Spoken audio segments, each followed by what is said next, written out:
Alright, here we go.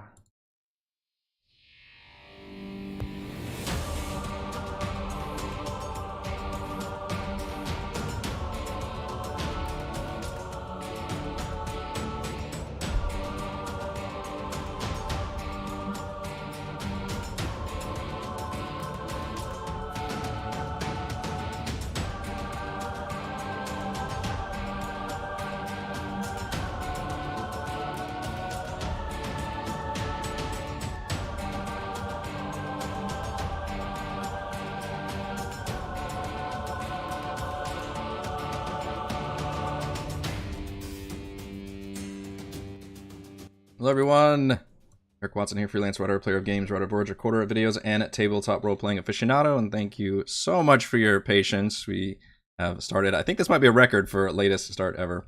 Welcome to our weekly live-streamed Dungeons & Dragons 5th edition online role-playing adventures. I'm joined as always by my wonderfully punctual friends, Chris, playing Volravin, the Eladrin Bard of Eloquence. Hello! Heather joining us soon, playing Frey, the Halfling Barbarian of the Beast. Rochelle playing Celeste, the Half-Orc Sun Soul Monk. Hello. Raymond joining us soon, playing Edmund, the Human Alchemist Artificer. And Reese playing Thimbleweed, the Thrycreen Swarm Keeper Ranger. I still stand by my statement that everyone should move to Waco and nothing bad ever happens to there. Did you see there's a documentary on Netflix now? Yeah. Was that the impetus? Documentary like every 5 years. Well, it's like, hey kids, remember why everybody knows the fucking town of Waco? It's like why everyone knows about Dallas forever because we fucking killed JFK. Yeah. Yeah. Good job, Texas. Yep. Fun fact, my dad was in Dallas when that happened. At least we're not as bad as Tennessee right now. I like that all these southern states try to just hold my beer with each other with every fucking terrible thing. They take turns. We need to cut that shit out. We stream our sessions live on YouTube every Friday evening. Watch all of our streamed sessions here on YouTube. You can read weekly session recaps at roguewatson.com and watch my behind the scenes No Players Allowed live series Crafting Icewind every Monday and Thursday. Head on over to our live post-session discussion Frostmaiden chat after our show tonight. You can also listen to all of these live D&D shows with the Rogue Watson podcast, available wherever you get your podcasts. You can follow me on Twitter at Rogue Watson and join our official Discord server with invite link in the description below. If you'd like to support the channel, please check out patreon.com/RogueWatson. Patrons get exclusive access to private videos, custom 5e content, and participate in monthly DM roundtables and private Patreon D&D games. Shout out to new patrons this week. Andrew. For our campaign, we use Roll20.net for video chat. We use Discord, and for streaming, I use Open Broadcaster software with Streamlabs. Our music is by Kevin MacLeod, and our amazing original character art was done by Jimmy McClure. There is a Dr. Pepper factory in Waco. Mm-hmm. Previously on Icewind Rime of the Frostmaiden. After a long resting... The birthplace of Dr. Pepper is Waco, right? I think that's correct. Let's And the make that. Dublin bottling plant nearby. Yeah. Shiner, also in Texas, I believe. In Shiner, Texas. Come to Texas, everyone. It's great. We have beverages. You make soda and beer. Yeah. And cults. And cults. A cult might move in and burn down a warehouse near you, but we make soda They will and have beer. good refreshments while doing so. After long resting in the Tower of Divination, the party headed toward the hidden spellbook outside the store. A void opened above them, releasing a swarm of flying sharks. Lord Marbury the Pegasus swiftly distracted them while the party hid, though the patrolling Charlatan Golem nearly destroyed it with an incinerating beam. So Lord Marbury should be upgraded to pronouns. The party retrieved the spellbook outside the store. Inside, Valravin paid to get a magically printed robe of Lord Marbury, honoring his faithful companion. In the Tower of Illusion, the party met the illusory recording of the High Illusionist. How many times can I say that? Who loved illusions. Ajamar. The recording was programmed to provide the clue they needed, but only if they acted out a scene from his latest work. With a skillful combination of spells, talents, and surprising charisma, the party banded together to put on an entertaining sequence, though the fickle, illusory crowd could be difficult to please. In the end, Ajamar agreed to give them the clue for the arcane octad, as well as tease the solution to the mysterious mirror puzzle in his room. Edmund solved the puzzle by turning invisible, venturing into the mirror world, and retrieving some nice magical robes. inside the Tower of Necromancy, which you actually got to last time, and I was going to just overlap that with kind of repeating the introduction to the Tower of Necromancy again. Because I realized, as good as it is to stop on the intro to a scene, I kind of have to redo the intro to that scene for the start of the next one. So you're just going to kind of get this twice. I guess I can move you to the map too.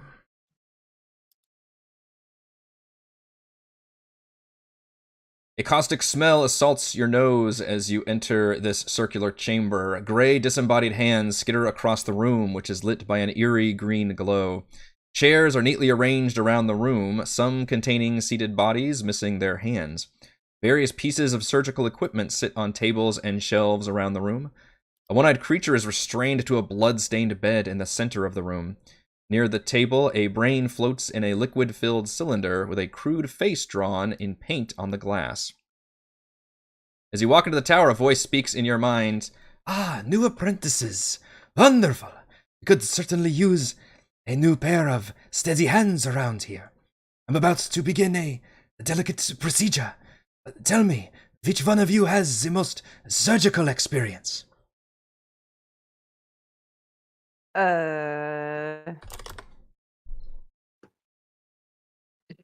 don't think I have any. Yeah. I can't remember. It's been a long campaign. Let me check my character sheet. Hold on. Have any of us performed surgery on each other at any point? Like, I wouldn't be surprised. I feel like we fixed some hands. Into many a creature. Does that count? Is that what you're looking for? And Thimbleweed, you notice this character is this brain floating in a jar. Obviously, seemed to somehow, it's got this smiley face painted on it and is turned towards you. And even when it talks, a few of the crawling claws kind of animate as if it were its hands. And the voice you're hearing is in your mind. So obviously, when you reply back, it is easy for you because it's telepathic. Hey, we speak the same language. Yeah. The no mouth language. Yeah. Oh, wonderful, wonderful. Yes, I have not seen a creature such as you here. Indeed. I am Thimbleweed. Oh, very nice to meet you. My name is Lawrence. Well met, Lawrence. I have never met a Lawrence before. Once again, you see that smiley face just kind of turn and tries to like animate with its hands, and then gestures towards the body. You have experience with these creatures. They are quite nasty. You see it like just like it's trying to rip at the little, barely little restraints it has around it. I have cut apart many a creature that looks relatively similar to this. Wonderful. First, we must incapacitate such a creature, so we cannot have it trying to lurch around. Oh, that goes very, very badly. So many of them have expired because they were not properly, how do you say, knocked out. Sedated? Sedated, thank you. Oh, thank you. Can you close the door, please? Good. I have never cut apart a living creature before. We are all about the wonders here, you see.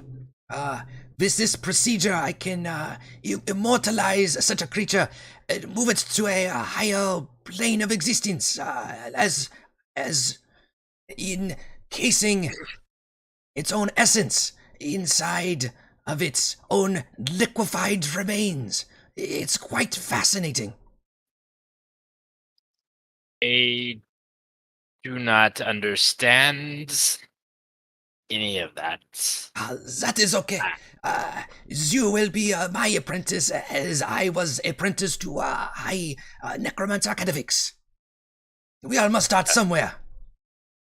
I pull out every blade I can. It's just spilling out everywhere. Let's get to cutting. Lawrence did mention that if I can pop this hilarious token. That we should probably sedate the creature first before cutting into it. Just as That is a problem for someone else. as if you have some sort of spells, or we may have some poisons here somewhere in the shelves. And you can see a bunch of hands suddenly scurrying about, like knocking over things and as if like rifling through the area. I say, I'm sure I do. And start walking closer with the blades drawn. I'm sure I have something, but I don't know what. What is he dissecting? Well, he's one of the creatures we've been fighting, right? Yeah, one of the you instantly recognize. So Lawrence hasn't seemed to name it, but you recognize a Nothic is restrained, which are these mutated creatures that have definitely been plaguing you guys throughout this city. He's got it kind of barely restrained on there, and he's been saying he just explained he wants to immortalize this creature by extracting its brain and liquefying its body. In the interest of science, of course. And we're helping him because You guys just kind of jumped into it. Then we just kind of was like, who are we cutting today? You guys can do whatever you want. Somebody's I'm getting doing cut. surgery. So yeah, I'm somebody's going cut to open. I'm gonna sort of subtly go over to the jar with the brain in it and start trying to clean it, like wipe off the smiley face that's been drawn on it. You see the entire cylinder and brain suddenly floats up into the air, and you see several of the hands suddenly come up like this, and one of them even kind of not like almost slaps you away like you were assaulting him. It's like, oh heavens, no, please. Wait, Why is this custodial engineer here? And you don't look like one of the Magian. I start trying to like shove the brain back into the jar, like without anyone else seeing. Like, nope, just nothing to see here. Please, this is no. It cannot be any. This is a controlled room of magical experimentation. You sloshing You need around. some sanitation work, yes. Yeah. A surgical room the must entire be room is sanitary. filthy, by the way. It's like Exactly. completely bloodstained and disgusting. Celeste, as you do that, you see that a magical hand appears, which you all are. I think all of you now recognize the mage hand spell. Appear from this brain, and you see that it wipes it draws on angry eyebrows onto the eyes. Enough of this. We have the work to do.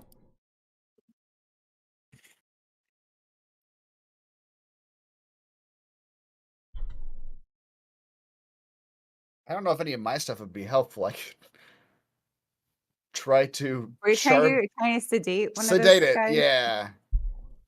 I could try to charm it into like just staying still, but that seems rather cruel to me. That's like a hypnosis, like sedation Yeah, or something.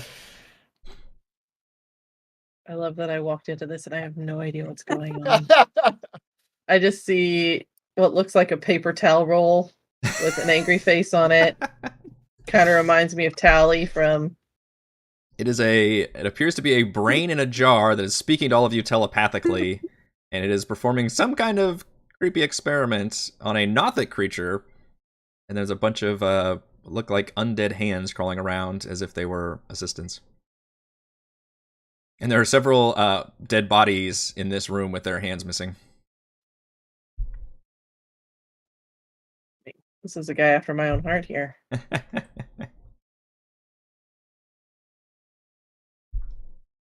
It does know a Nothic doesn't have much of a brain, right?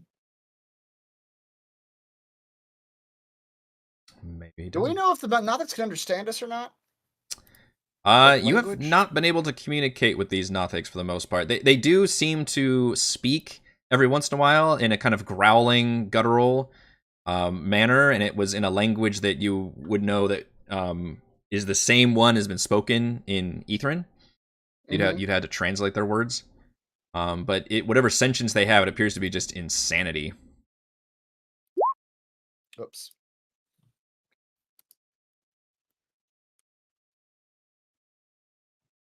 You could. I'm gonna argue about bending the rules in the spell because the spell says I cannot suggest a course of action that would cause it harm. Okay. But if the suggestion itself would not cause it harm, but if the suggestion was just to stay completely still while harm was done to it, the suggestion itself isn't doing any harm to it. He's not doing anything that would cause harm to himself. He's just not moving. Do you want me to such just a manner hit as it? to make the course of action sound reasonable. Asking the creature to stab itself, throw itself into a spear, immolate itself into some obvious harmful act ends the spell. Yeah, that's an interesting way to twist it for sure. Is inaction that might harm you? Remain in the bed. Tell it to just stare at the flowers. And the way I would make it sound reasonable is I would tell the creature that if it were to move at all while this procedure was taking place, the odds of it expiring as a result of the blades that are about to be put into it would increase tenfold.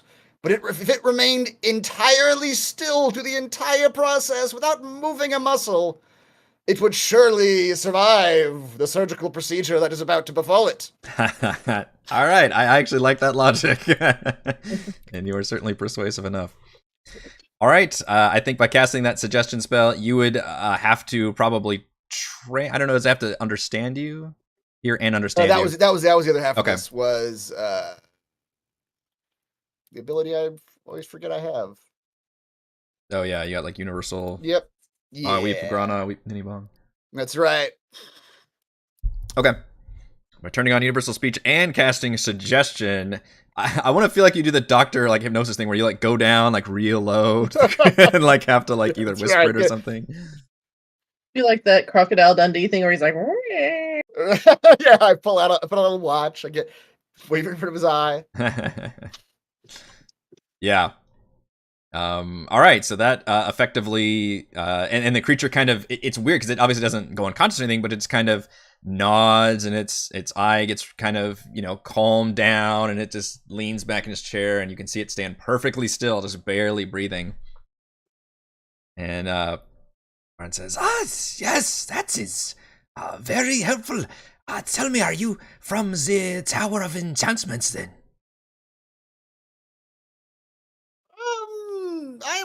We are traveling enchanters. We are not from your city, as a matter of fact.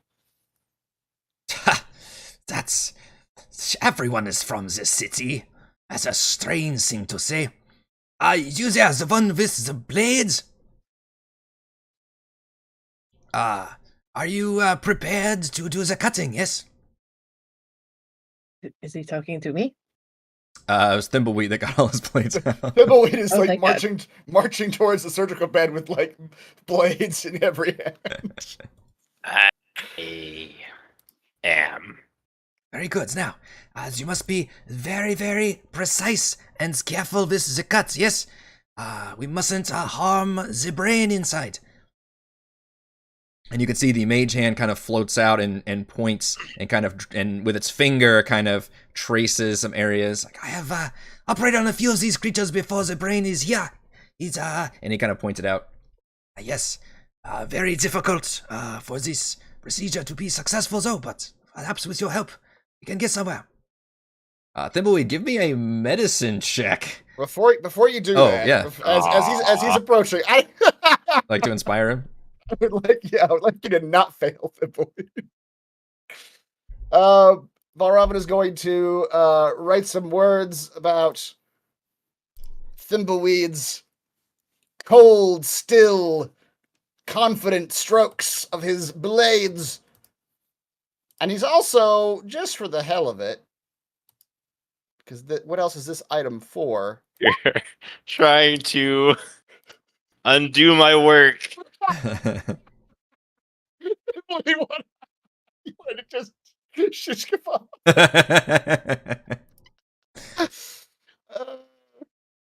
I'm going to cast Enhance Agility on Thimbleweed. Or is medicine? Actually, I don't know what he needs Wisdom. to- Well, you It's a imagine wisdom. there would be this is just to figure out where to cut, and then he will have to perform the cut. Okay. Or cuts, perhaps. All right. Well, not really understanding that part of it. Maybe he'll just enhance his agility. Okay. Which gives him advantage on whatever check It he has says to make. enhance ability. It's an ability check. Yeah, exactly. All right. I get to choose which one it is. That's I always forget how this spell works. Cat's Grace. Advantage on dexterity checks. All right, well, this first one is going to be a medicine check as you try to determine, looking over, where is the right spot to cut. Would you like to use that bardic inspiration? Yes. Goodness, Thimbleweed. Does Edmund have any It's flash of only a genius? +3. On a D10. This is the one that say where to cut. This is the where to cut, yeah. Thimbleweed. I don't quite think that's the spot. I think the mage hands are pointing higher his up hand. that direction. Look at You the guys mage are really hands. working together in this one. Us. Plus, We're both like on either side of Thimbleweed's Right. ear, like, no, you should go over there. Arms crossed, like yes. Just I concur. armchair quarterbacking this surgery. Us. that's a It must +5. takes a village, I see. Don't normally allow this many in the operation room. But yes, Thimbleweed, with all of that assistance, you finally spot the perfect area to slice and dice, where you would be able to carefully extract the brain with minimal pain to the creature. That is going to be a dexterity check, and that, because of your enhancement, you have advantage on.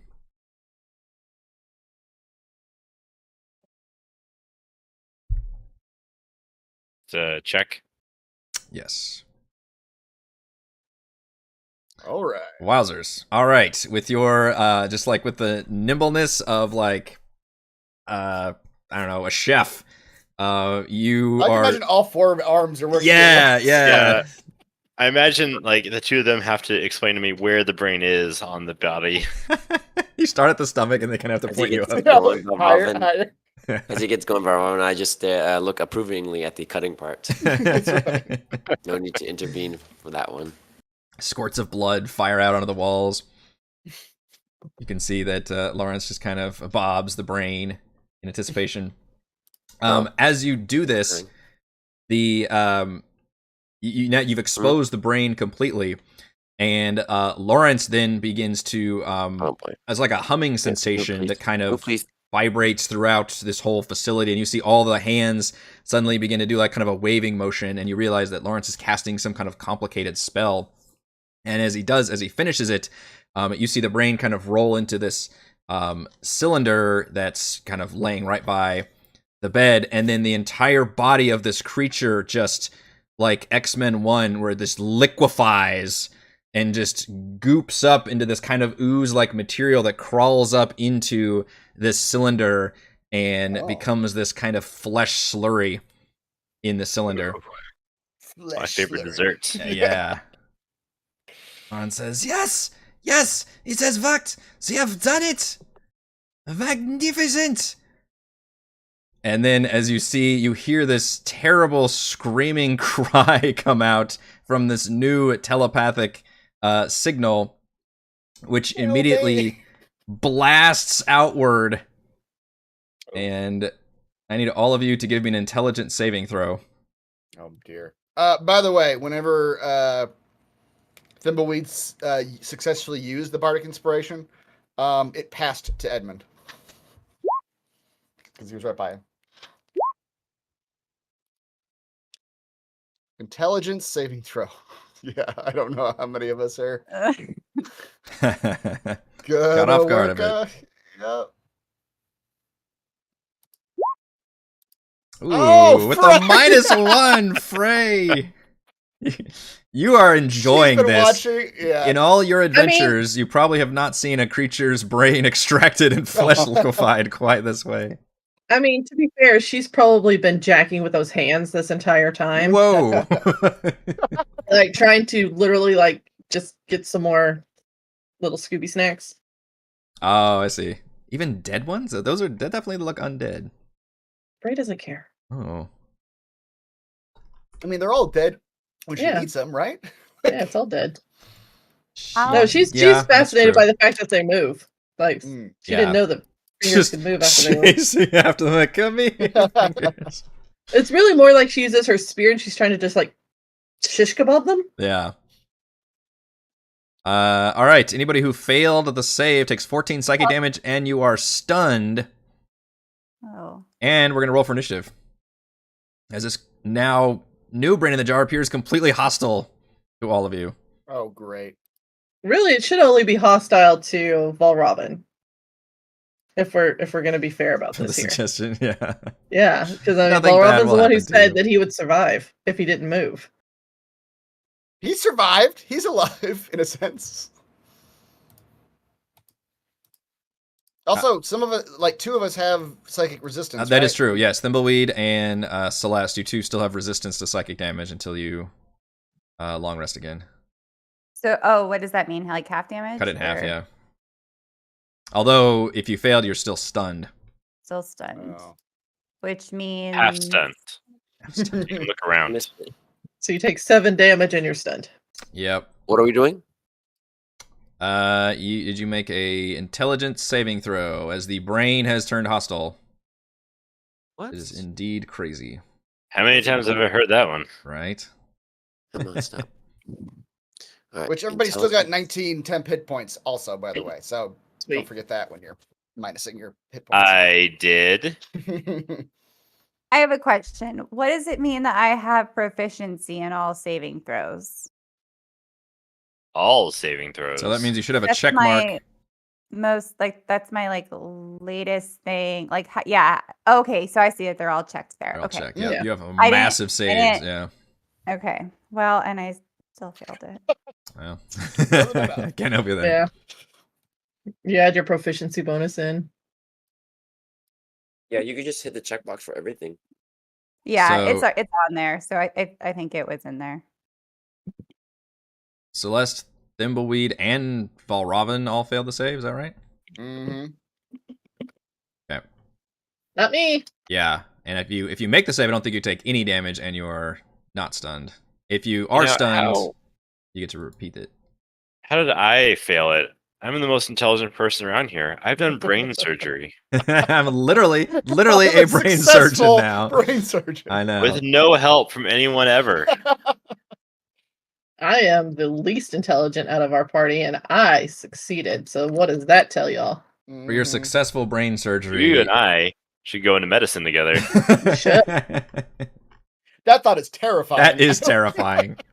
Holy crap. I'm She the just- anesthesiologist. I was gonna say you're straight. Yeah. He's the Like cutter. you slice them, I dice them. Thimbleweed, you can have a point of inspiration for your successful brain surgery. Becoming a brain surgeon. Life goal. All right. That's right. It's an We're gonna achievement. start with the surprise round was basically that mind blast attack that it did, and we're gonna start with Frey. And now you see Lawrence says, no. You could tell he's trying to like communicate with it. Like you see his brain bobbing up and down angrily, and you see the other what was a Nothic brain is just in there like banging against the walls and just doing the equivalent of like twitching terribly. Yeah. It's not like its new existence. I hadn't planned on this part of it. Sorry, this is as farthest as I've gotten in the experiments. You did realize the Nothics are stupid, right? But as such, by extracting its brain, it would achieve a new higher level of existence. For who? It's stupid. Alas, this is a problem. I will need a smarter subject next time. For now, perhaps we need to take care of this thing, though. It seems a little dangerous. You think? All right. It is clearly no longer restrained. Let's see here. So we think if I break the jar the brain's in, it'll be fine? I mean, I don't know. Well, we're gonna Maybe find it's being out. sustained by the jar, yeah. 10, 15, 20. I'll jump up on the bed. Jump on the bed. Alright, well, let's destroy it. Might as well recklessly attack. Break that jar. And you hit a jar. We're gonna find out. I mean, it's a jar.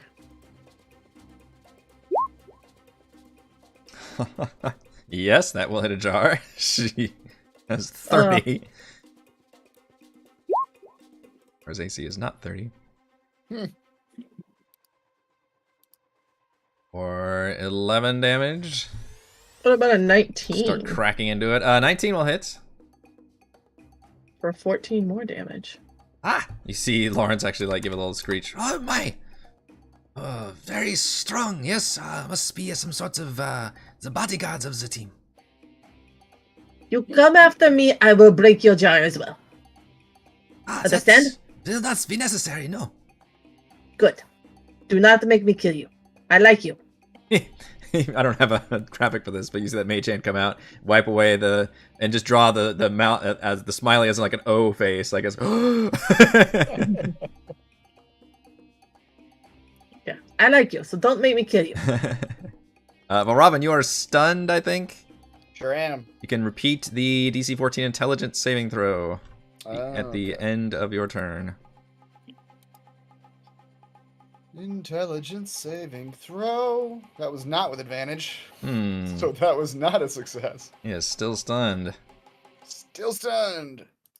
Thimbleweed, you are Unstun. also stunned. I need a intelligence save from you as well. I think he's No unstunned. problem. Oh, I thought he made it. Oh, he made it 5. Yeah. Yes. So you are just still in awe of your work here. You're like, my child, I brought you into this world. And this is how you're. It's beautiful. You don't often see that number just on the page. Just it's an angry red 0. You rolled a nat 1 with a -1 modifier. Mhm. That is impressive. Celeste, I think you are also in Stunned Town, and it is quite populous. I need a intelligence save. Oh dear. You have a 6? How the hell do you have a +6? Hold on. Hold on. Oh dear. I'm gonna spend a key point to reroll. Oh. That's part of my fancy diamond soul. I was gonna do that too. Let me get my key All points right, out. we got it Alright. this time. There's Alright. no way I can fail this time. All There right. you go. That's, Nice. That's better. All right. You are unstunned, but that was your turn. Oh, that was my whole turn? Oh, Yeah, you do at great. the end of your turn, yeah. Hey, how do you think I feel?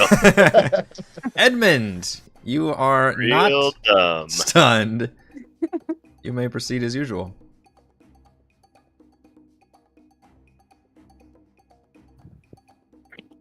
All right. Let's try something I haven't tried before. Let's see if there's any I point. would like to hear that. So wait. Thimbleweed cut open the brain, and it popped out in a jar? Where did the jar come from? Jar was just there sitting by the bed. Oh, it's a question you really was- don't want the answer to that It one. was almost a guillotine setup when you looked at it from another angle. Where it was like designed to like fall into this cylinder in the back. Out and fall into the jar? Mm-hmm. Okay. It seems like this Frankenstein, like Dr. Man, had this all planned out. So, could I take the brain back out? I mean, I'm smashing the jar. Yeah, you can attack the brain or the jar. I don't know I what attempted to smash it. Yeah, no, you've done a lot of damage to it. It looks like the jar is like cracked and the brain appears to be bleeding. Oh, okay. Okay, then I will just go ahead and attack it as well.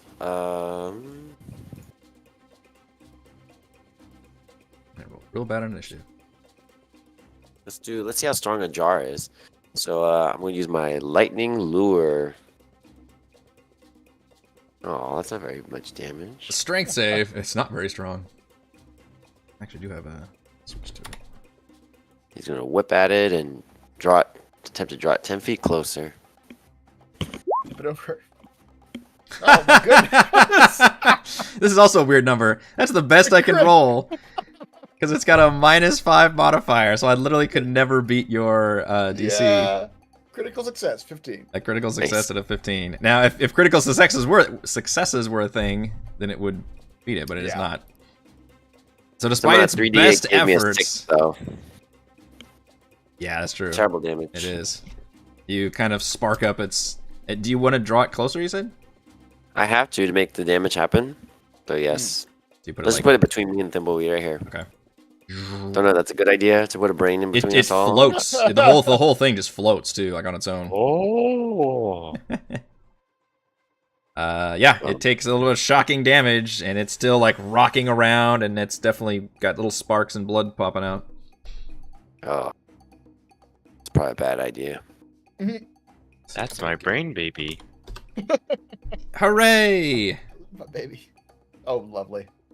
All right, this thing will. Let's see, Thimbleweed and Valravn are both stunned, so they can't do reactions. So it will float back. Now it can only do a cone attack, so it will blast this cone at the top three: Frey, Thimbleweed, and Valravn. It'll shoot you another mind blast. I can't be any more stunned. No, but you can take more psychic damage. Oh, great. Oh, yeah, I can. I'm already stunned. I rolled really good on lot of that damage. It Wow. sure is. Almost still got a half? max damage. Well, you still get to make the save. I think, unless stun makes you fail all your shit. I don't. No, it only makes you fail strength and dex. So, Frey, Thimbleweed, and Valravn give me intelligence saving throws. Can I use my inspiration to try to do that again? You sure can. So the 17 is success. Look, I did it Does that worse. mean I come out of the stun? Can't be Because I double was stunned. already... I can't be double stunned. Right? So it's not like if I had failed to save, I wouldn't have been, like, stacked stunned. I will allow it. I'm not sure. Yeah, if that's the case, but I will allow it. Frey, you take 25 psychic damage and are stunned. Thimbleweed, you take half that because you have psychic resistance. 12 psychic damage and remain stunned. While Valravn, you take no psychic damage, and I will rule that you come out of your stun. Okay, thank you. Well, there's all my tip hit points. Ah! Cease this immediately now. As you must cease. You can see it's speaking to the jar. That's a bad's brain, bad's. Frey, you're stunned. Give me an intelligence save. I am stunned. I don't like being stunned. Mm-mm. It's not fun. to be stunned. Stunningly stunned. Do the Captain America chair thing. So you've been stunned.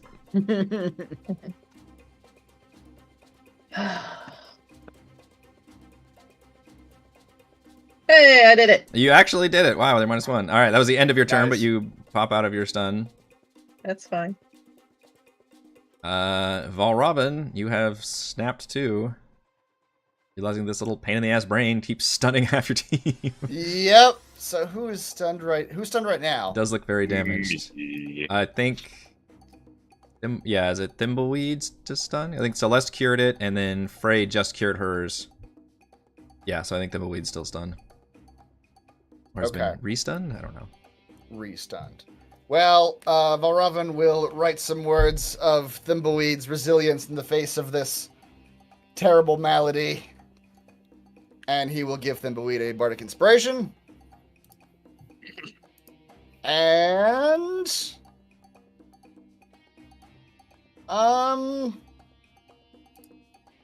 then Valravn, have we I guess I don't know if this one matters actually, if they can understand me or not.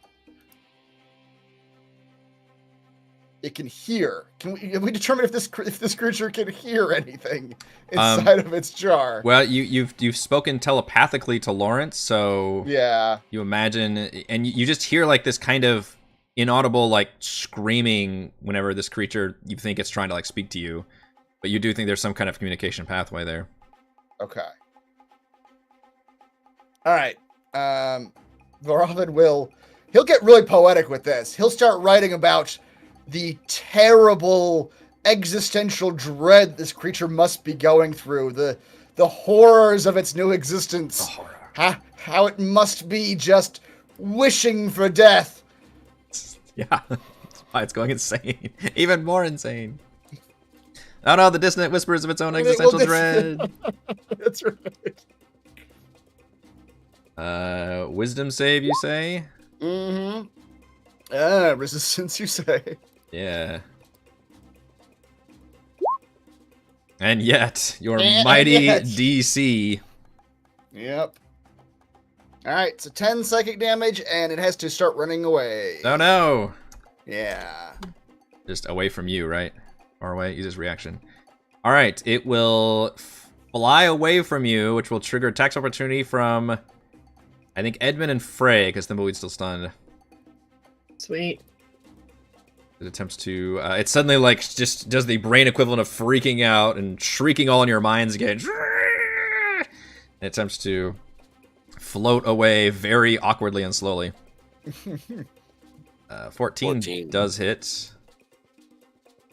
Does or doesn't? It does, yes. Is that the first number? It's 18. It's taking 10 fire damage Both of also. them? Jesus. All right, and then Frey brings her axe down. Yeah, the 1-2 combo there of this giant damage absolutely destroys the jar, and it crashes to the ground, and the flesh slurry just kind of goopily oozes out, and then the brain just gives a one little poof of a little gas leak, and then just sags down. One says, that is too bad. I had high hopes for that one. I mean, if you're going to eat somebody's brain, you need to use somebody who is smart, not someone who is stupid. Ah, yes. Tell me, which one of you do you think has this smartest brain? I mean, do you want the smartest brain or the one that doesn't stop talking? Fingers at somebody. Everybody starts pointing fingers at somebody else. Nobody's pointing at me, though. Nobody's pointing at Frey. I mean, like, Edmund is pretty smart. He knows a lot of science stuff. Yeah, but science doesn't make for a tasty brain, as literature and writing does. It is, no, taste, no. Happen to know. That's not what we do with brains, yeah? I'm not sure how much brain the Bugman has. He had a lot before. But, I'm smart too.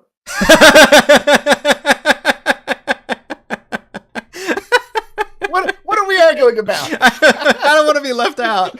Put me on the table right now.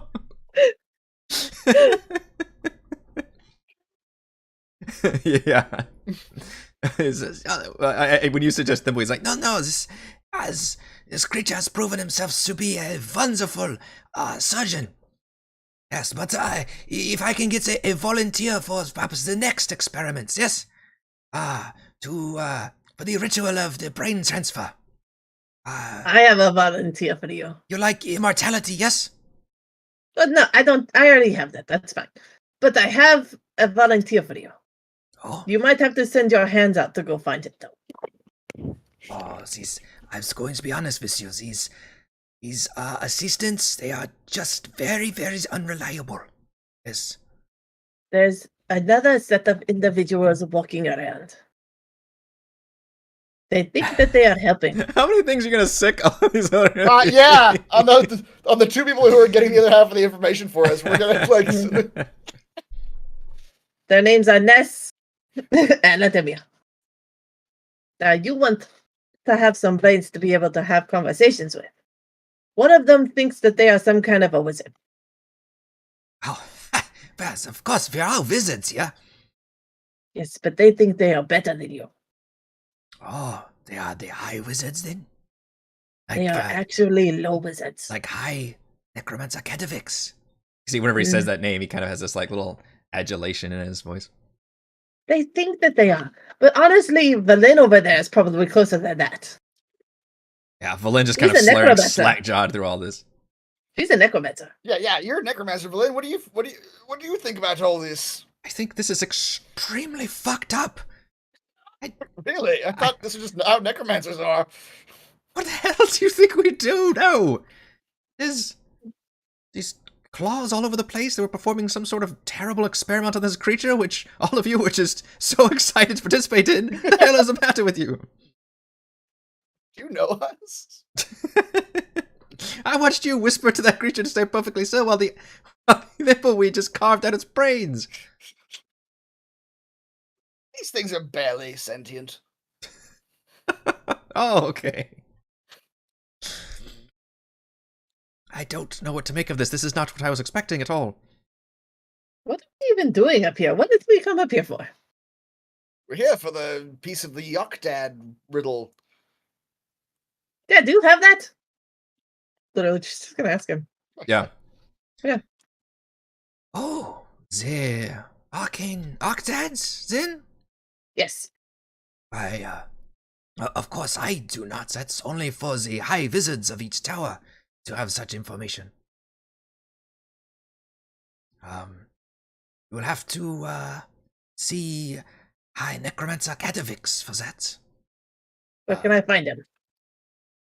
Oh, well, I guess I last saw him in his quarters, further up the tower. Long. You can see like his brain gets confused for a second, starts pulsing, and like just kind of like does this weird like flickering maneuver. Long. It's been a while. It's been yeah. Perhaps we should go speak to him.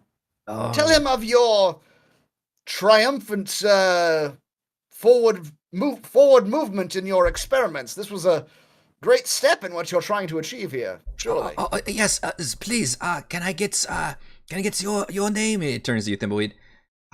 You, of course, will need to be remembered in this. Even though the brain ultimately tried to fry our brains, it was still a very much a success, I think. Every brain I have operated on, this is my most successful. I am so glad to hear that. What a wonderful opportunity for us. Thank you so much for all of your assistance.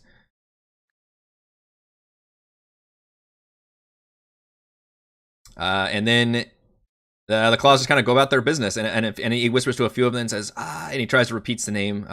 Yes, Velish. Find these wizards. They may want to volunteer for the procedure. And a few of the claws just kind of they come up like run into each other and then kind of scurry out there, and you can see one of the claws comes up and like does this like hand wiping motion on the jar as if like wiping sweat, like condensation on the jar. Yes. Difficult work to find volunteers these days. We certainly wish you luck. You do see stairs that go up further into the tower. All right. Let's check out what this old, probably dead wizard's up to. For what it's worth, searching the room, you do find a set of alchemist supplies, if anybody needs such a thing. Yeah, okay. Edmund, is that something you need? I think I already have. Yeah, you probably got. I more have a than set that. already. Okay. But I'll take another set if nobody needs it.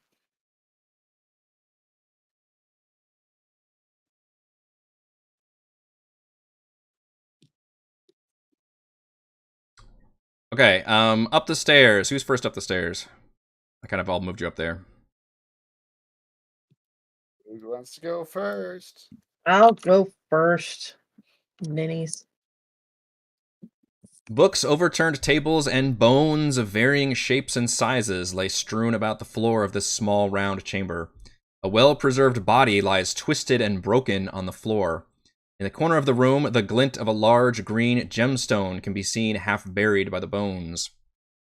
You see this gemstone kind of glow for an instant, and Frey, I need to get a charisma saving throw from you. Oh shit.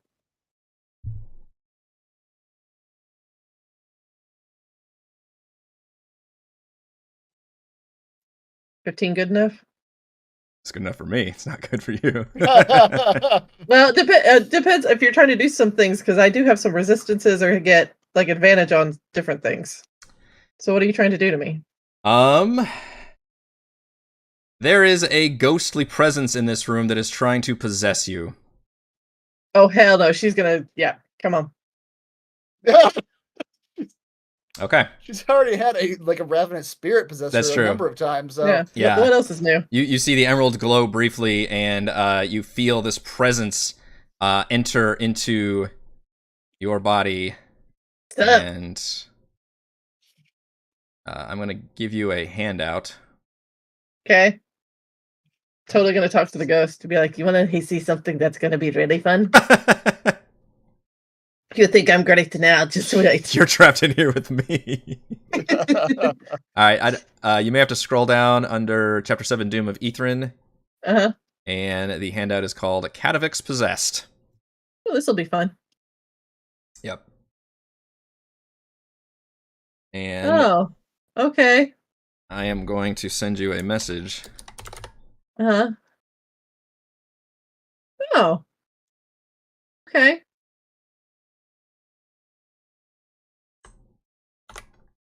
Do the rest of us see anything? You see something happen very briefly in front of you. You just see Frey just like shake a little yeah, bit. exactly.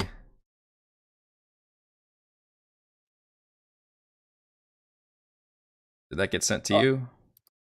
It's in all of us, I think. Shit, sorry. I don't know why that did that. Let's try this again.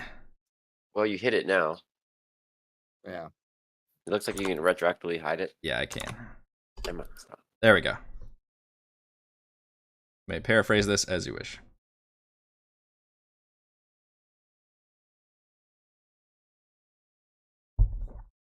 She has some. This is like Betrayal at Baldur's Gate, where I gave you like instructions halfway. You have to go leave the room for a couple You have to minutes. go leave the room for a Yeah. second and read this over. Yeah. Meanwhile, though, are we still going into this room? Or Yes, are we you're all. just- Yes, you're all going okay. into this room. So what do we see in this room besides the bones? There's and- bones, and there's a glowing emerald. And Frey is. I don't know what Frey's Yeah. body's doing. Yeah. Like so with the green light, you just see Frey shake a little bit. Just kind of like reset her shoulders. Nothing strange. Honestly, it's nothing strange. And then I guess I'm not going first for you assholes anymore, just so you know.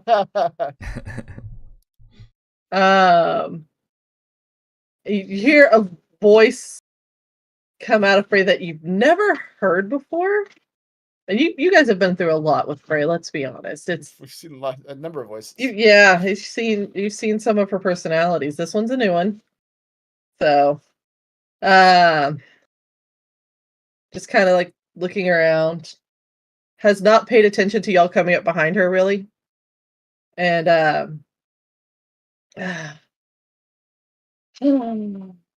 so long, all these years of waiting.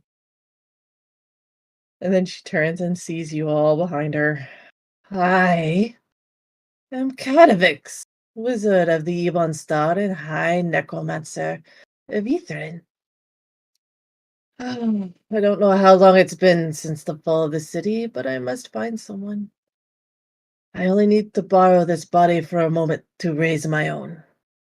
And literally she turns her back on you. Well, I'm sure she won't mind. She is. If you haven't encountered the terrible spirit of the Wendigo while you're in there, good on you. Hopefully you don't. Before What are we you worried? She possessed the least spellcaster of all of us. That's right. Yeah. Which might be What problematic is there for to her. worry about?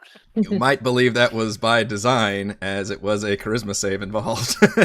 Oh yeah. So you just see like Frey is now moving stuff and clearing things away. Well, then, this is one of your friends, right? Yeah. This person. You necros run together. All right, first of all, I don't know if that should be offensive or not. Not all necromancers know each other. Second of all, this is a 2,000-year-old Making up ancient slurs. city. But third of all, yes, I'm extremely fascinated by this. Oh, are we speaking to one of the original? And she does her, and when Frey spoke, it was through that old language, by the way. It was that Laros language that she was speaking, so you had to translate it. And Valen makes sure to cast that spell so all of you can understand. And she speaks back and says, are we speaking to an original member of Ythryn, then? It seems like it. I presume so. What's the guy's name that he introduced himself as? He's gonna call him Thimbletrix, but that's not right. Catavix. Catavix. That's Thimbleweed's name. Mr. Catavix, sir, my friend Valen here has some questions for you if you'd be so kind as to answer them, but before you raise your body, which we're happy to let you do, I'm sure my friend here is very happy to loan you herself. But before you finish your ritual, we are here on some very pressing business, some information that we must gather, so perhaps a trade could be involved here, the rental of this corporeal body in exchange for a small bit of information for us.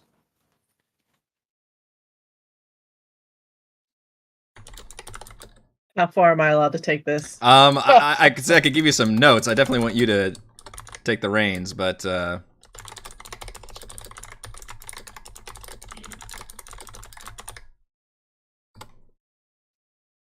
and the whole time, Frey, and I use the term loosely, is searching the room for something.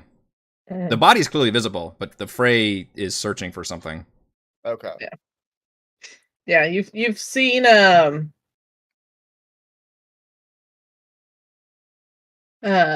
with the body and you've seen like her pick up a green thing. You're not real sure what it was, and she just kind of put it in a bag, and then like literally she's just like searching the room, frantically searching for something.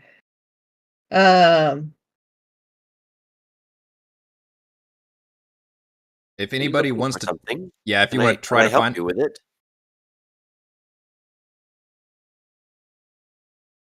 What was that?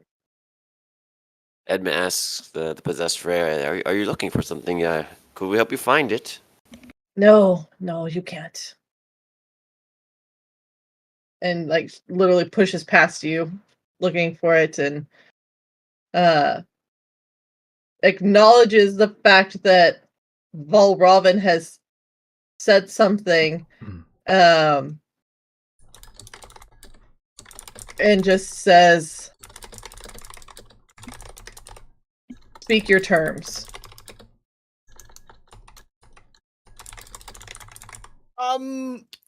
All right, terms, yes. Well, terms are relatively simple. In exchange for your piece of the arcane Octad, which I believe you hold either in memory or in physical literature somewhere in this room, or in this tower, we will grant you temporary ownership of this corporeal body that you currently possess, as long with Granting something they already has. along with whatever aid you might need. And also, yeah, maybe we should be looking for whatever this guy is looking for at the same time.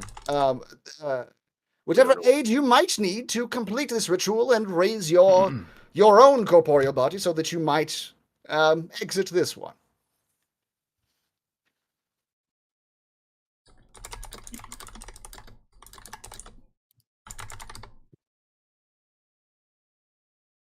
Can we? Yeah, we can't guess what Frey's looking for based on what she's touching, can we? Like, she's touching stuff, picking stuff up. No, she just see her moving stuff. She's not actively like looking at something and putting it down and looking, just actively moving stuff. Give me an Arcana check, Edmund. What? Give me an Arcana check. An Arcana check, you say? Yeah. Ooh. You did hear the Catavix Frey say they needed to raise the body. 9. You've got a bardic inspiration, Edmund. Also, you should try to use that. Was it now a D10? Yep. But an 18. How about an 18? Thanks to the bardic inspiration, you realize that to successfully cast the Raise Dead spell, one needs a diamond worth at least 500 gold. So the spell consumes. Celeste, as you watch Edmund successfully use his bardic inspiration, you feel that you yourself are inspired. Excellent. So, and you just kind of see Catafray. Yeah, Catafray. I like it. I like it. Freydivix. Freydivix. Boy, they're both cool, aren't they? Yeah. So you just rummaging through Freydivix, and then literally sounds like another player character, something to play. Yeah. Be a great one. That's the name of the character I'll do whenever I'm impersonating you, dear. There you go. Hey, everybody, I'm Freydivix. Coming at you. Yeah. And then all of a sudden, just like again, just it looks like it's frantic searching, and then you just feel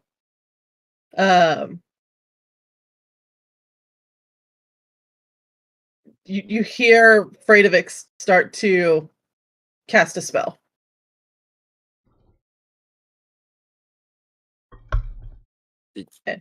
Did she find the diamond? And with that, I will cast at the 5th level Raise Dead. So you see You just see her hand come out like this. And then you hear the Raise Dead spell, and she just crushes the diamond. now this spell takes. Wait, she did find the diamond? Sorry, I missed that. Yes. Yeah, she produced like the same time she starts casting, and then she produces this diamond, and then crushes it in her hand, and you could see she is attempting to cast a spell. You could make a check, but we kind of already identified it as Raise Dead, and she claimed to be Freydivix claimed to be needing to raise a body. Now, some of you may realize the Raise Dead spell. In fact, we've witnessed a player character coming back from the dead. It takes about an hour to cast.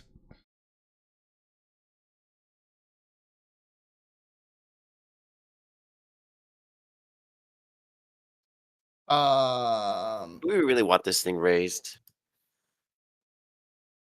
Oh, I guess to get the clue, huh? Yeah. I guess he just doesn't necessarily agree to give us the arcane act. He kind of ignored me whenever I asked him.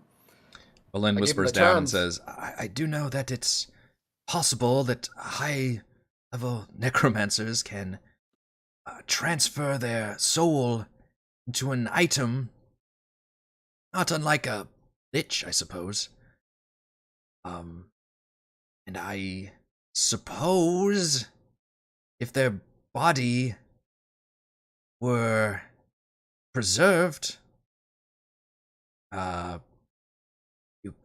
could just raise the body back up. And you recall there was a gentle repose spell cast on this entire tower, so bodies do not decompose. Okay. Is there a body in this room that's not decomposed? Yes, I described that as a well-preserved body lies twisted and broken on the floor. Okay. And Fradovix is literally standing next to it, casting the Raise Dead spell. Mm-hmm. Well, I guess it's to Valine, but he's like, I suppose we're in good shape then? Just let him do what he needs to do, and then we'll have our friend back and continue onward from there? Well, at least he's not a bloody brain in a jar, I suppose. That's a plus. Can't say for sure what it would be like. I mean, the only other high wizard we spoke to was a Slod. And everyone has been a bit mad in here, so I'm not sure about the sanity level, but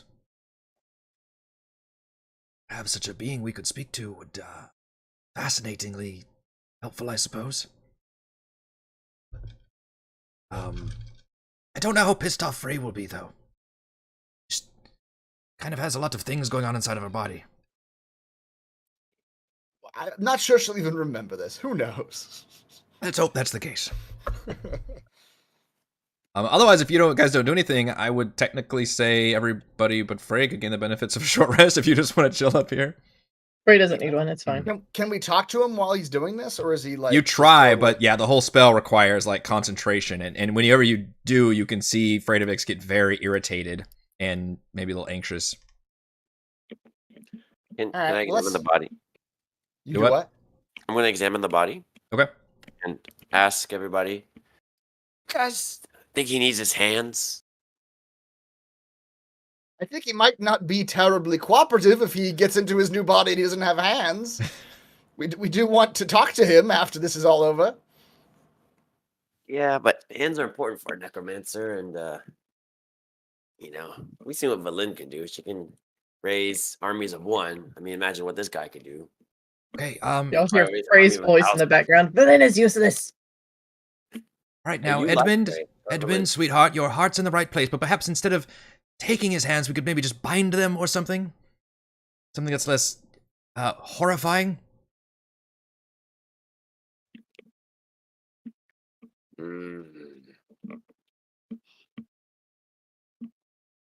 I guess we could do that. We could put him in handcuffs of some sort. But I don't think that would stop a necromancer from casting any spells. I think I need my hands to cast most of my spells. I'm not I know, actually sure but of that. couldn't you just do it from behind your back? You don't need... Doesn't matter if they're handcuffed. Well, be very careful with binding, I suppose. On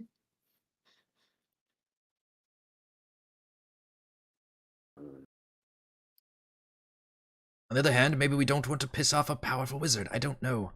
There's just one of him. Y'all really don't want to piss him off. Well, okay, this is very expensive, but I could do something. But it's a very high level spell. Yeah, we'll just rest. Edmund's gonna eat one of his purple pears. I'll keep. I'm gonna keep this in my back pocket. If he's uncooperative, I'll pull this out. But I'm not gonna do this without trying diplomacy first. So yeah, for now, I guess we'll just hang out and let him do his thing. Sure. Yeah, if you guys want to get the benefit of a short rest, I will let that happen. All right. Well, everybody gets your temporary hit points back. All right. Except me. Except you. You're not listening to my story. No. I'm chanting.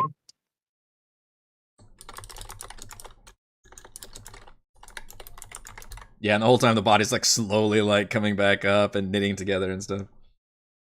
The body, you mentioned while we're resting, we can like freshen up his body too. We can like just make sure it's all fully dressed and the clothing is modernize. modernized. Yeah, It's so out of date. Put a little scarf on the body, cover up any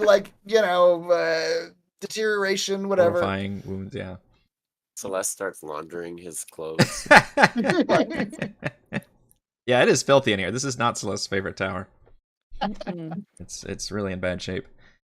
Edmund starts painting his fingernails pink. Gotta make him look good. Yeah. That's right. The bones appear to be fossils that might be worth thousands, like ancient fossils of creatures that you're not even sure what they're from. And looks like they would be worth just absolutely thousands of gold. But they're also a lot. Although you do have a bag of holding. Yeah, Doesn't it still have a flame skull in it? sure does. The one, I think. believe it has one flame skull now, yes.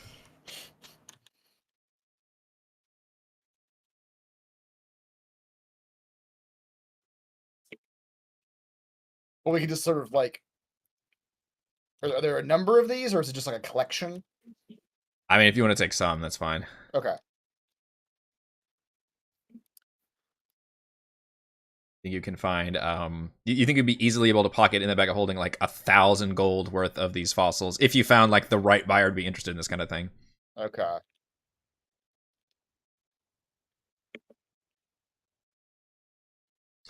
right. After that, the spell completes, and Fredevix, you successfully raise the body, and then pretty much instantly after that, you are able to activate the emerald that you've been that you so quickly pocketed, and essentially you all see this very cheesy like a light fly out of the emerald and into Frey, and then a light from inside Frey go into this body.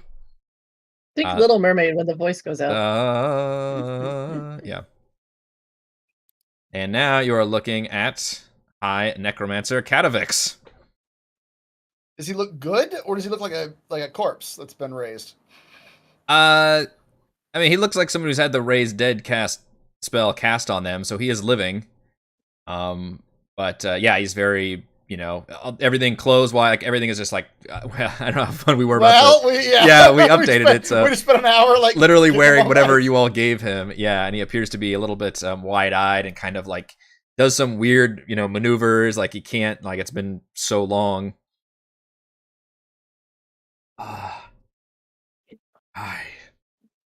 I see you're admiring your nails. live again. Yeah. I hope you like the hot pink choice.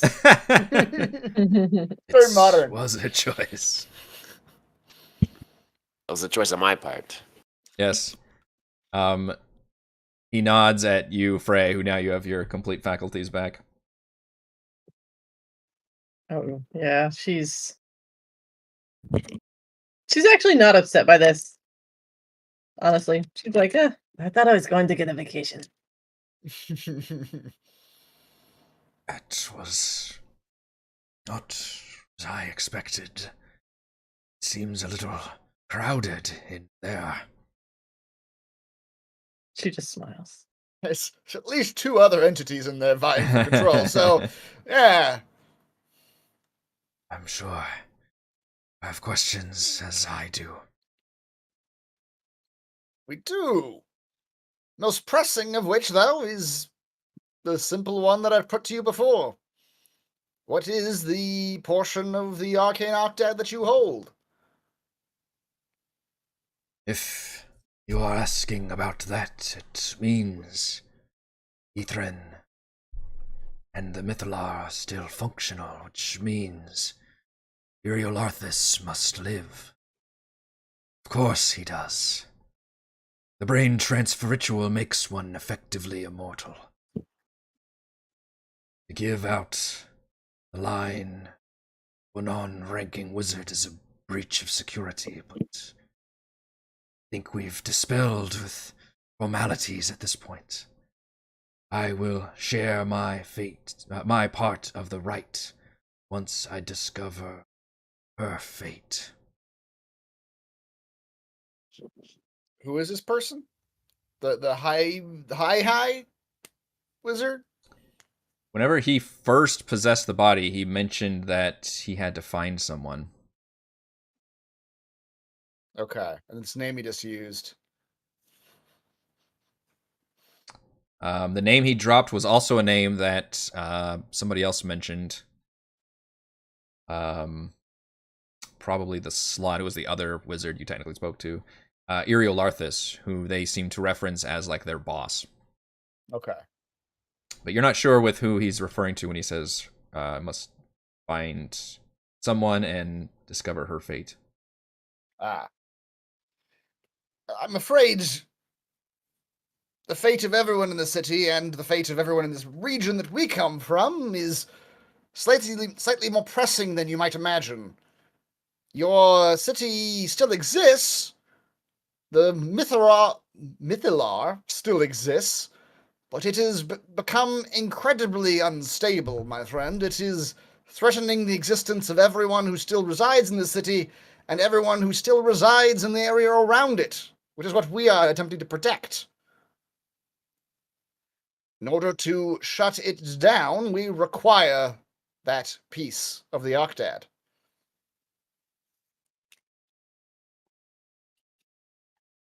I understand.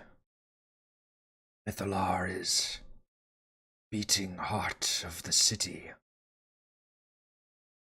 Maintain its energy. The Council of the Ebon Star. We're all attuned to it. Each a master of their respective school and tower. Just before the city fell, I felt its energy drained. The blink of an eye. My connection was severed. I had only moments to act.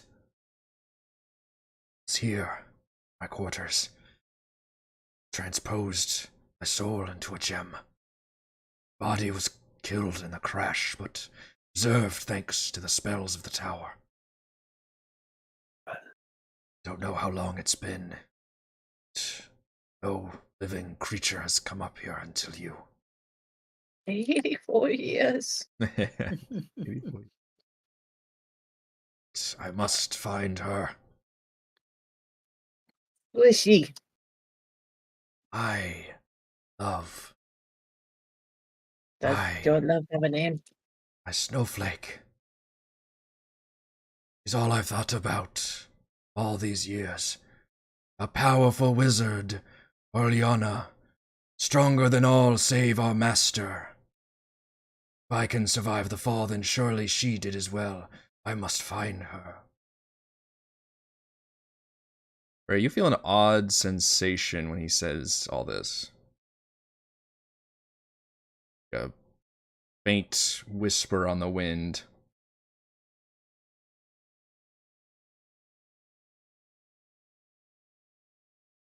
Ray just like turns her head a little bit like she's listening.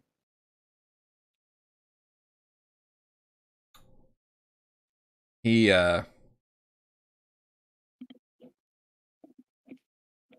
suddenly stumbles back a bit and points as you've got the you look down where he's pointing, and you've got the codicil of white tucked somewhere where it's just peeking out. He says, "That, where did you get that?" What's it matter to you? That looks like her spell book.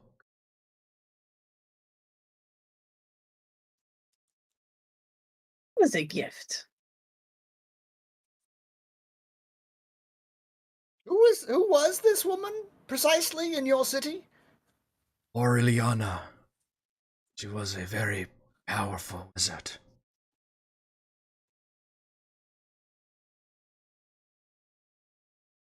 I'm afraid you might find that she is perhaps not in the same state you left her. What do you know? Now you see him getting agitated.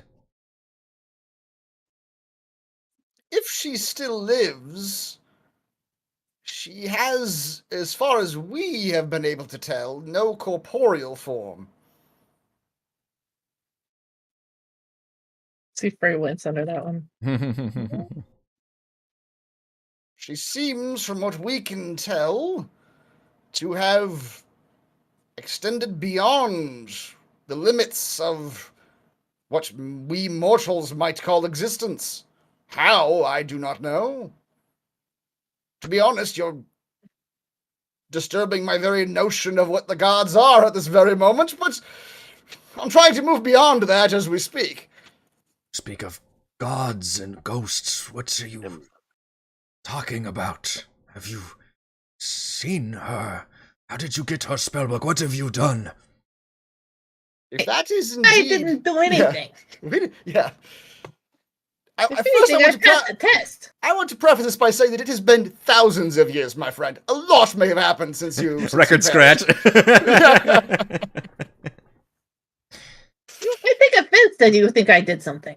I let you bought on my body. Whatever happened to her in the time between the fall of this city and now, she has, for lack of a better word, ascended. She is known to us here in this land as a goddess of sorts. Truly. She is not like you or I. How she got that way, from being a mortal that you knew to being a god that we know, I have no idea. The Mythalar. Oriolana was always ambitious, a gifted wizard with a fiery passion. How I loved her. But to do this thing, to drain the Mythalar, become something else and doom this city, I do not believe she would do this. Perhaps she didn't do it intentionally. Perhaps she did. I didn't know the woman. Am I still hearing anything? What's odd is you haven't been able to feel much of a connect. You felt just a little, and which must have been a strong pull, because you haven't been able to feel much of her since entering this city specifically. It really feels like you've been cut off, and only recently, with having him inside you, you have been having these kind of faint connections to Oro. Ray's just gonna move closer to him. Yeah. And just see. Yeah, you feel like that stirring. Although what's weird is I would describe it as a warmth, except it's a cold.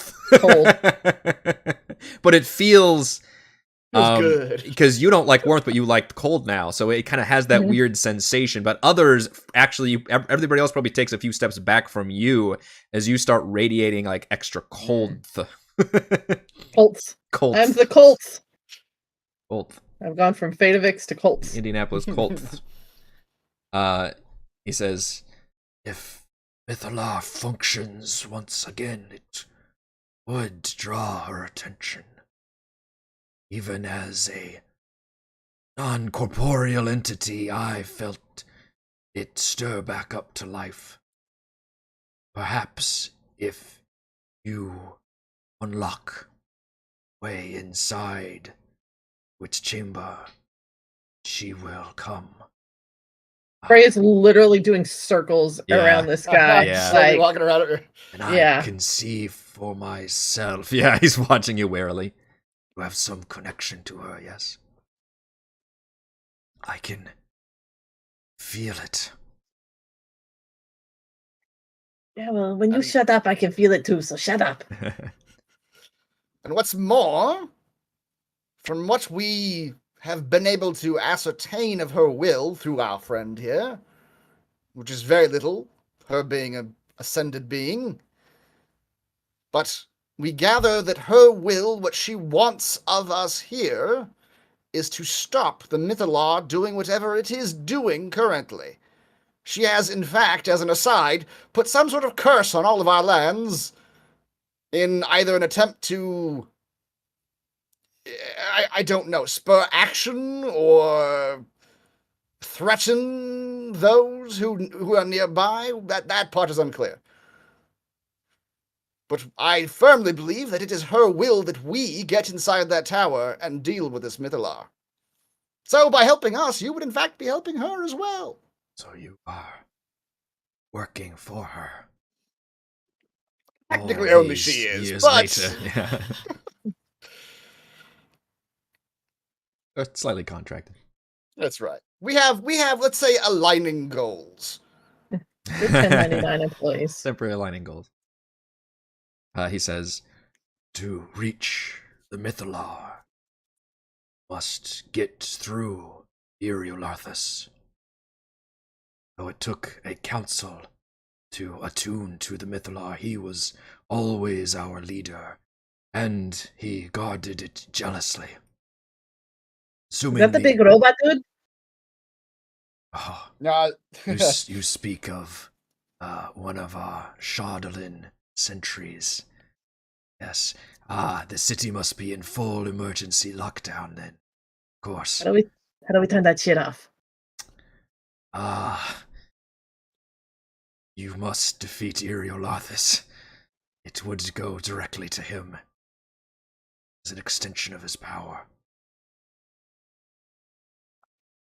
With all the lines of the right of the Arcane Octad, you should make it inside the tower. His tower. Assuming the inside of the spire works the same, it will take at least one wizard to unlock the way to his chambers.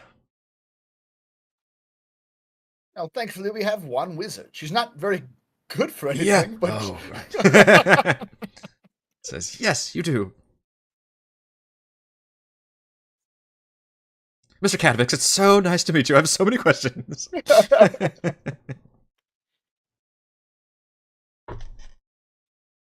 Says, yes. If you will do all of these things, I will give you my line, the Arcane Octad. I believe we have to do all of these things. As we said, the lands we come from and inhabit are in danger because of this place. So dealing with your high wizard and his explosive magic engine, or whatever this thing truly is, will be the only way to solve that problem. If he is the only one... Have you been to all the towers? Any of the high wizards yet live? We can give him a recap. Yeah. We've been to 3 or 4? 3 or 4? Here's the This is the Cliff Notes fifth. version. This is the Yeah, fifth one you've fifth. been to, and the only one you've ascertained. Well, you technically spoke to Slot the was one, right? you spoke to the illusion one, but that was a recording.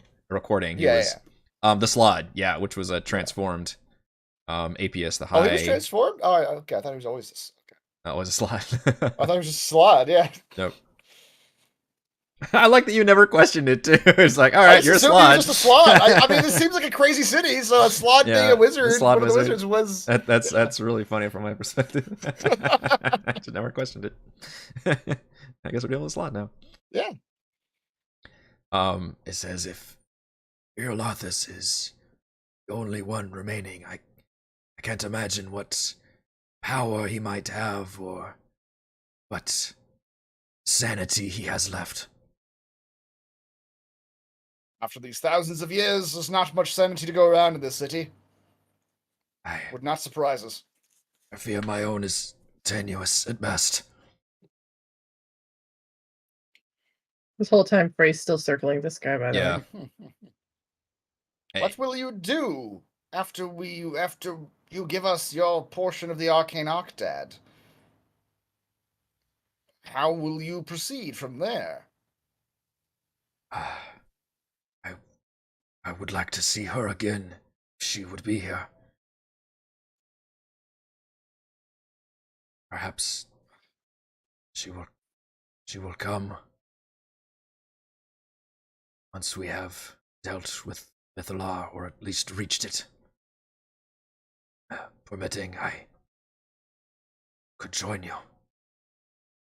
And says, "Oh, this is wonderful, just wonderful. Yes, of course. I have so many questions to ask." I just do a very general insight check on this whole dude's whole vibe. Yeah, for sure. He is human, right? Doing the vibe Give me check. that insight check. We'll find out. It's a vibe check, okay? It's a It's vibe check. I would like to do a vibe check on this. Check on that this guy. vibe. That's right. 24. It's a good Assuming vibe. he is humanoid. If Yes. he's not humanoid, I don't get the which I know is like a weird rule. That is a weird thing. you It's would- like you would you have to can tell reveal. me. Yeah, you'd have to Yeah. be like, "Oh no, you don't." Yeah. I'll probably give it to you and just like ignore the fact that you got the advantage or lie about it. something. Yeah, Yeah, just lie about it. He does look like he has clearly some issues from being a ghost for thousands of years. Mhm. But he's conversed fairly lucidly so far. He just appears to be very passionate about finding. He's laser focused on his task, which is finding this lover that you all have put two and two together. He does seem like he's more calm when Frey's near him. Also, you're having like an effect on his like emotional and psychological well-being. Oh, Fred doesn't like that. Well, you do, because you feel the same from him, kind of like that same force. Oral likes it. Yeah, Oral kind of likes it. Yeah. Oh, it's kind of Very conflicted though. It's complex emotions for sure. And you had not been able to commune with her still. You're getting right in the middle of like some X drama. Yeah. Yeah. Yeah, but you honestly feel like there's a block, like there's something blocking you from being able to fully like communicate with her. Mm.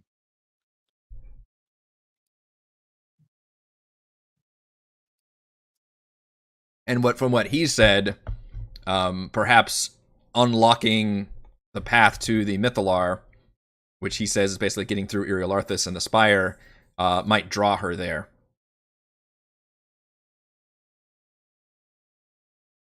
All right. Well, I'm comfortable with him traveling at least for a while. I will say before we allow him to travel with us, Mhm.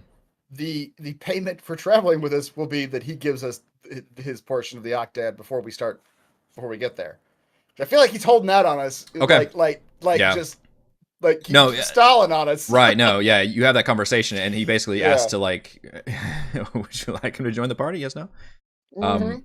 And he does very dramatically give his line, and he looks at all of you, like he locks eyes with each of you in turn and says, Necromancy. Part of the line is as follows.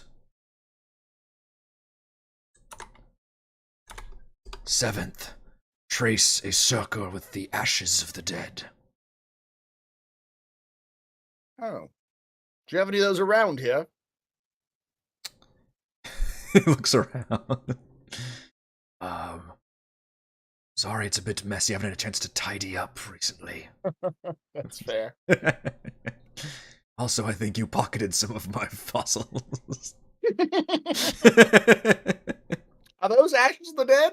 We can just draw on the ground with these fossils. I mean, if you scrape a little bit If off, you turn them into technically that is if you turn them ashes into of the ash, dead. yeah, that would Yeah. be dead. Just like chalk. Just draw chalk with the fossils. They're intentionally vague. Yes, it should work.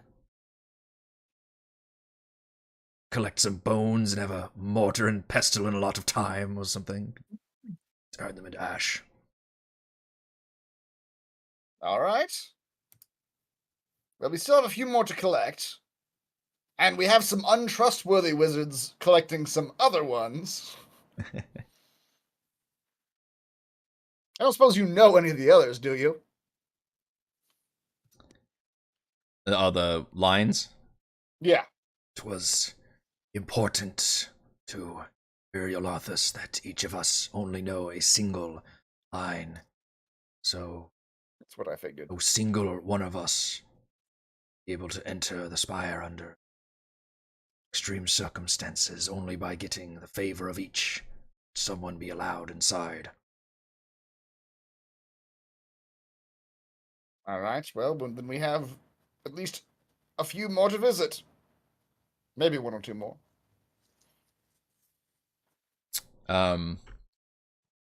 Yeah.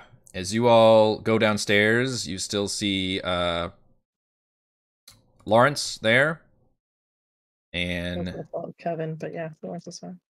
you see his eyes. He draws the eyebrows going up and the big round mouth. He goes, Hi,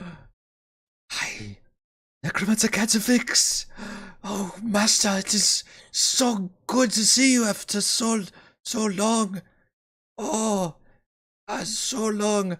I most recently completed the ritual. You would be so proud. Yes. These assistants. I did you send them? They were fantastic. Well, that's pretty Oh, impressive. you should be proud of him or not, though. I mean, he took the brain of a nothing. Yeah, his choice of subjects is questionable, but the method seems to be effective. yeah, Catavix just shoots his eyes up and he goes, as he looks around surveying this place. Lawrence. Lawrence. Is he our intern? Yes. Lawrence, promising apprentice, overly eager, tad mad, but what wizard isn't? You see Valin guffaw, like just totally like trying to appease, like, oh, I know it, it's good news. I don't like this side of you, Valin. Don't ruin this for me, shut up. You're Lawrence, yes, you were one of the last volunteers to undergo the brain transfer ritual. Yes, you still live. Amazing. And Lawrence puts his eyebrows furrow. Says, what are you talking about? Necromancer Catafix? There's no brains? And you could see the crawling claws do like the hands, and he kind of scratches the glass cylinder. Master, I don't know what you speak of. He only just woke up, so don't worry about it. And to Catavix, this is part of what I was talking about. Not much sanity left in this place.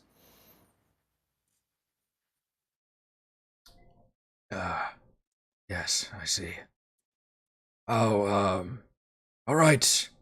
Lawrence, carry on then. Shrugs. Good job. Keep doing what you're doing. Yes. I'm going out for a while. I'm going to go get a pack of smokes. I'll be back. I'll be right back. I'll be right back. Gotta go get a gallon of milk. Just gotta head out. Yep. And you see as you all head out, one of the crawling claws waves. All right. Yes. I will keep working on it. Mr. Thimbleweed, don't go too far. Yes. I will have some fresh work for you soon, hopefully.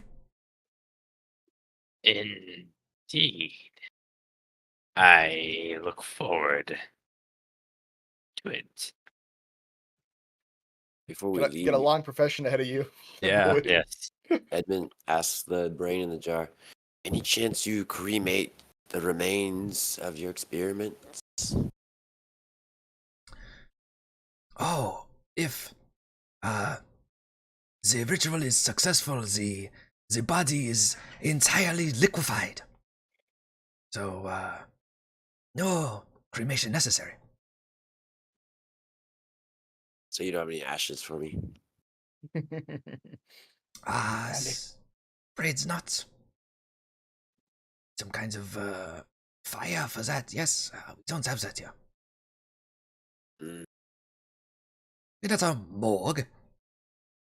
We're a vessel of science. It's understanding. Well, I just figured you burn the bodies of the failed experiments. I don't know. The claws do something with them. As my assistants. But you all did pocket a bunch of those bones, so you thought maybe you could just crush those bones up. Crush some bones. Fresh crushed bones. That's right. As you all exit the tower, A group of Nothics rushes in your direction, screaming and clawing with their eyes wide, but a wall of ice springs up in front of them, freezing most of them solid. As the last Nothic attempts to claw itself away, an icy spear splits its head in half, and from behind it is the towering insectoid form of the creature you freed from the Tower of Conjuration. Oh, you're back! This one has fulfilled its tasks as requested. You have learned the remaining portions of the Arcane Octad. Clues are as follows. I'm gonna write this down. Yes. Why don't you copy and paste it for us, Yes. Mr. Devil?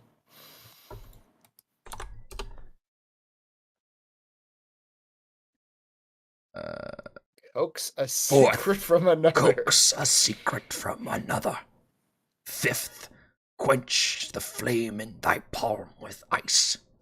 6th, hide thyself behind a mask.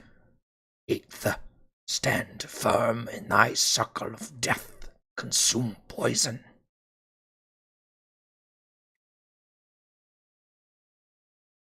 Okay.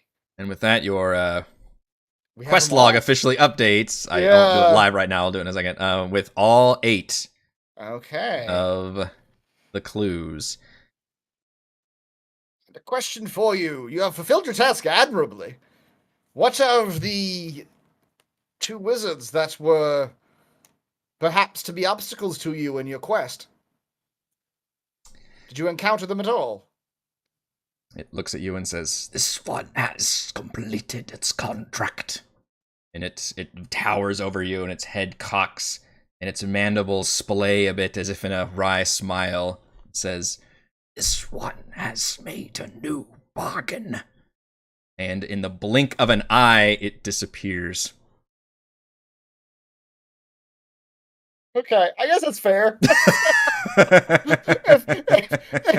the devil went and made a deal with our enemies, I can't really hold that against him. That's fair. That's fair. Opportunistic, those devils. Yeah. But he's not. Nothing like dangerous is happening right now. He just disappeared. Just disappeared. Yep. Even saved you from a little random encounter. Well, the bad news is maybe he gave all the rest of the clues to the other side. To those two. It's unclear what deal he made with Valish and Ness. Unclear. They got something from that devil, though.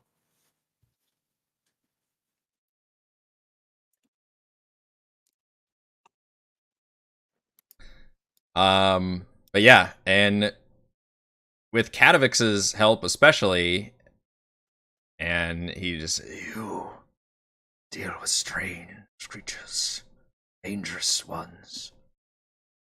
You Devilish ain't seen ones. nothing yet. yeah. No, the wizards of conjuration liked to deal with devils frequently. Yes, the High Wizard of that tower had this one trapped in its upper floors. And you released it? Well, In a sense, yes. yeah. I was gonna say, well, we needed the piece of the Octad, but then I remembered, no, we didn't. Edmund had actually already stolen that, and in fact, I just did it on my own. Yeah. With That's true. What the devil did for them isn't the question. What could they have given the devil that he wanted? Because we gave him freedom from everlasting imprisonment. Like, that's pretty good. Mm-hmm. Very true. Interesting question. Mm-hmm. With Kadavix's help, he does seem to recall the patrol of the Shardle and Golem. It's a good memory. Yeah. So he hasn't had much to think about. And he's able to get you guys quickly and quietly through the street. He is shell-shocked, though, the whole time. And Frey, you notice anytime you're away from him physically, he seems to kind of lose himself a bit. Not in like an insane way, but like in almost a PTSD thing where he like sees the city and starts to kind of freak out a little bit about like and all the time catching up to him. But then whenever you're close, he kind of centers himself and calms down and focuses on the task at hand. Okay. And with that, you are able to transport a good distance across basically Ythryn. You do see this Mythar continue to sputter, and around you, you see different tears opening up, and this Catavix has no answer for. He's never seen anything like this. And he just responds that there's something very wrong with it. And now he's beginning to see what you were saying. Such a hurry. Yes. Yeah, like this is very dangerous. And you see tears and more of those like flying sharks and other like tentacle creatures and things start kind of going around you, and all of you kind of pick up the pace and start generally hauling ass towards the spire entrance. I'm gonna have everybody give me a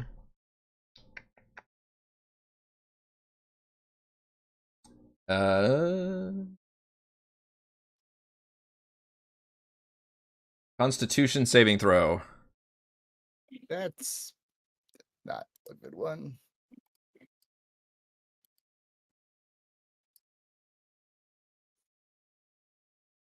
Oh, Celeste, you have such good saves, but not good dice.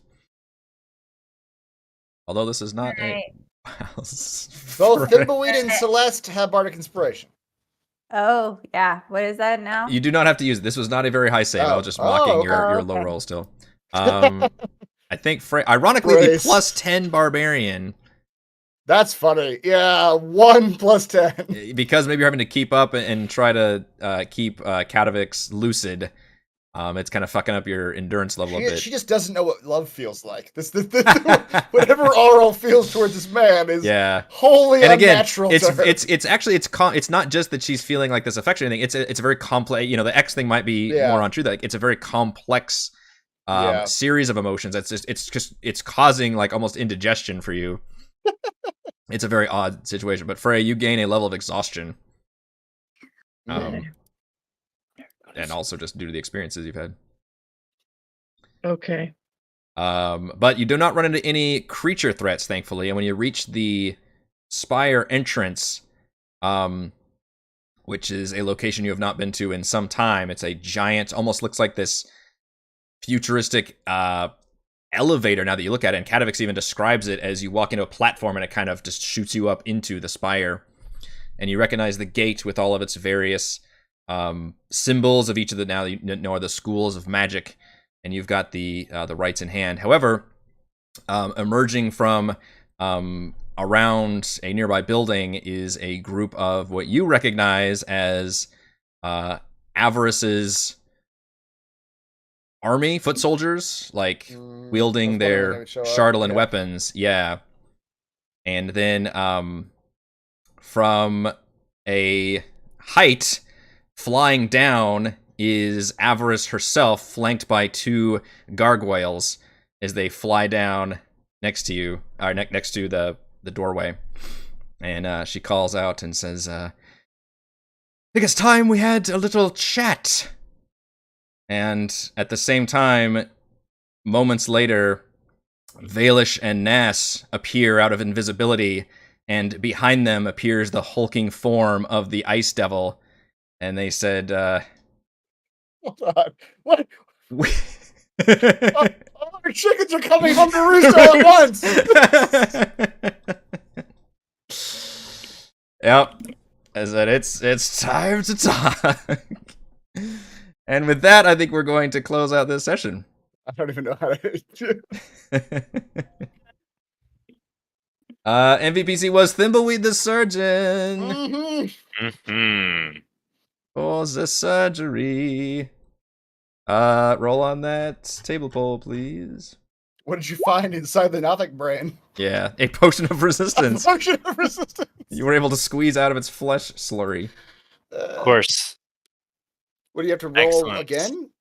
Roll What a did you pick? D10 for the type. Yep. Mm. Type did you find? Cold. That's Sure, handy. cold for that brain. Yeah, that's right. Yeah. That could come in very handy here.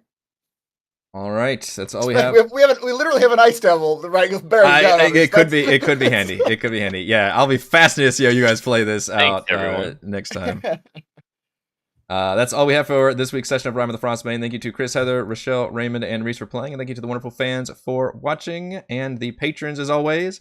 Shout out to Platinum patrons, Joe, Will, Thomas, Stan, Brandon, Genocider, David, Eclectic, Roleplay Roll, Christopher, Brian, William, David, Corey, Koa, 1337, Big Nut, John, Chris, Scott, Gene, Eric, Socks, Dan, Tyler, Nathan, Camp, Crystal Lake, Counselor, Big Shep, and Andrew, and Gold patrons, RPG, Papercrams, Pretty Boy, and Yuma, Marcus, Desert Lounge, Sam, Lippy Spuds, Jerome, Nathan, Fastlega, Tortoise, Scott, Refus, Carolina, William. Thank you all very much for your support. Live streaming our D&D adventures every week, and we will see you next time. I am very nervous about how this is going to play out. And excited. Yeah. Fight them all and die glorious. That is always an option. That is always an option. I like the song lyrics this week. They're very good. Nice. Well done, Demix. And then Francine comes in. Riding a mammoth.